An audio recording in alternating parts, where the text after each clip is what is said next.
Assalamualaikum warahmatullahi wabarakatuh. Perkenalkan, nama saya Syakira Rahmatia Tarania Putri dari Fakultas Ekonomi dan Bisnis Islam, Prodi Ekonomi Syariah, NIM 2010602016. Di sini saya akan menjelaskan mengenai teori permintaan dan penawaran. Teori permintaan dan penawaran adalah penggambaran atas hubungan-hubungan di pasar antara para calon pembeli dan penjual dari suatu barang. Model penawaran dan permintaan digunakan untuk menentukan harga dan kuantitas yang terjual di pasar.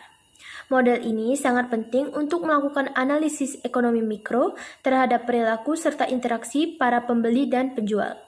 Ia juga digunakan sebagai titik tolak bagi berbagai model dan teori ekonomi lainnya.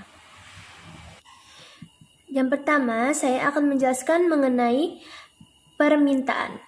Permintaan adalah jumlah barang atau jasa yang ingin dan mampu dibeli oleh konsumen pada berbagai tingkat harga dan pada waktu tertentu. Beberapa faktor yang mempengaruhi permintaan adalah harga barang itu sendiri, harga barang lain yang berkaitan erat dengan barang tersebut, pendapatan rumah tangga dan pendapatan rata-rata masyarakat, corak distribusi pendapatan dalam masyarakat, cita rasa masyarakat, jumlah penduduk, ramalan mengenai keadaan di masa yang akan datang. Selanjutnya, mengenai hukum permintaan. Hukum permintaan pada hakikatnya merupakan suatu hipotesis yang menyatakan makin rendah harga suatu barang, maka makin banyak permintaan terhadap barang tersebut. Sebaliknya, makin tinggi harga suatu barang, maka makin sedikit juga permintaan terhadap barang tersebut. Teori-teori permintaan Islami yang pertama yaitu dari Abu Yusuf. Dalam pernyataannya adalah tidak ada batasan tertentu tentang murah dan mahalnya barang, tidak disebabkan karena kelangkaan makanan. Selanjutnya yaitu dari Ibnu Khaldun, yaitu bila terjadi penurunan dalam permintaan akan terjadi penurunan harga.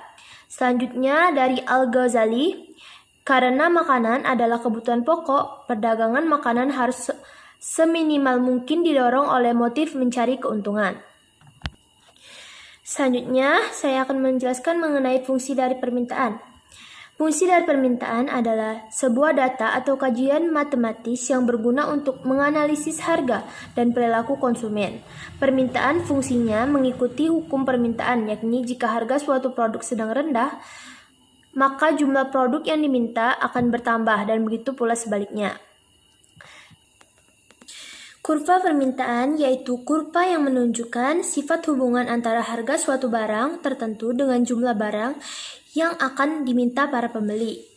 Seperti yang terdapat pada gambar di atas, kurva permintaan berbagai jenis barang pada umumnya dari kiri atas ke kanan bawah. Nah, selanjutnya saya akan membahas mengenai penawaran. Penawaran adalah jumlah barang atau jasa yang tersedia dan dapat dijual oleh penjual pada berbagai tingkat harga dan pada waktu tertentu. Beberapa faktor yang mempengaruhi penawaran adalah yang pertama yaitu harga komoditas itu sendiri. Yang kedua, harga komoditas lain. Yang ketiga, biaya produksi, yaitu biaya untuk memperoleh faktor-faktor produksi dan bahan mentah. Yang keempat yaitu tujuan dari perusahaan, yang kelima tingkat teknologi yang digunakan, dan yang terakhir yaitu musim. Hukum penawaran.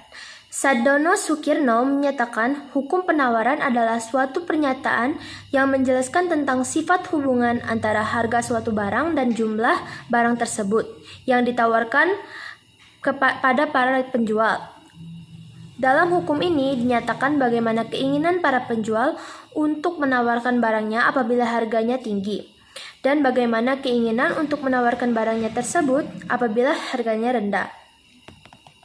Dan yang terakhir, saya akan menjelaskan mengenai kurva dari penawaran. Kurva penawaran yaitu kurva yang menunjukkan hubungan antara harga suatu barang tertentu dengan jumlah barang yang ditawarkan. Seperti yang ada pada gambar, pada umumnya kurva penawaran menarik dari kiri bawah ke kanan atas. Baiklah, sekian penjelasan saya mengenai materi dari teori permintaan dan penawaran. Terima kasih untuk perhatiannya. Mohon maaf bila ada salah kata. Wassalamualaikum warahmatullahi wabarakatuh.